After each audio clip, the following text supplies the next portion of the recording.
Но вообще производит впечатление достаточно положительной женщины. Я очень положительная женщина. Ну ладно. Сегодня артисты филармонического музыкально-литературного лектория последний раз в наступившем году вновь впали в детство, в хорошем смысле этого слова. Елочный марафон подошел к концу. В этом году отметили сразу 3 творческих коллектива. Это лекторий, джаз-оркестр и оркестр народных инструментов, адаптировавшие литературные шедевры с помощью музыки и слова. Воспитательный эффект налицо. Здесь не только встречи с родными персонажами, но и приобщение к мировой музыкальной классике и джазовым стандартам. Тот же самый Буратино, наивный мальчишка, который любит узнавать все-все-все.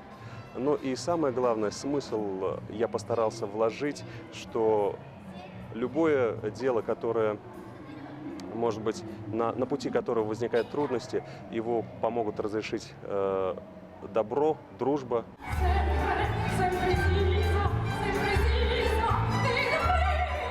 Для усиления эффекта в новую версию Буратино введены персонажи, которые Алексею Толстому и не снились. Например, местный монстр Шурале, в котором совершенно невозможно узнать солиста Георгия Ибушева. Вполне земной оказалась и Баба-Яга. Все-таки грим – великое дело. В руках опытного мастера Сынии Мавровской персонажи становятся более выпуклыми и гиперболизированными. Ну а красота, как у певицы Регины Валеевой, только усиливается. Я взял эту идею на свой вкус, цвет и риск, потому что этим я никогда не занимался.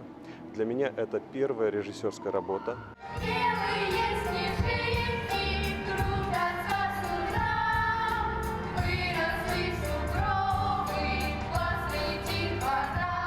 И дети, и взрослые поработали на равных. Кого будут играть на будущий год, еще в стадии рассмотрения. Главное, чтобы не забыли уроки, полученные еще в детстве от прочитанных книг и услышанных мелодий.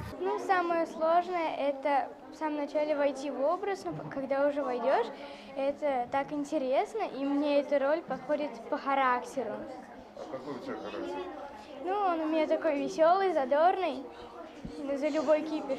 Музыкально-театрализованные представления окончены, но работа над новым сценарием, поиском музыкального материала, кастингом исполнителей, режиссурой, реквизитом, костюмами, световой и видеопроекциями только начинается. В завтрашнем выпуске программы «Город» мы еще раз вспомним о наиболее успешных новогодних представлениях, которые приготовили творческие коллективы города. Дмитрий Пивоваров, Владимир Ладушкин, Эфир 24.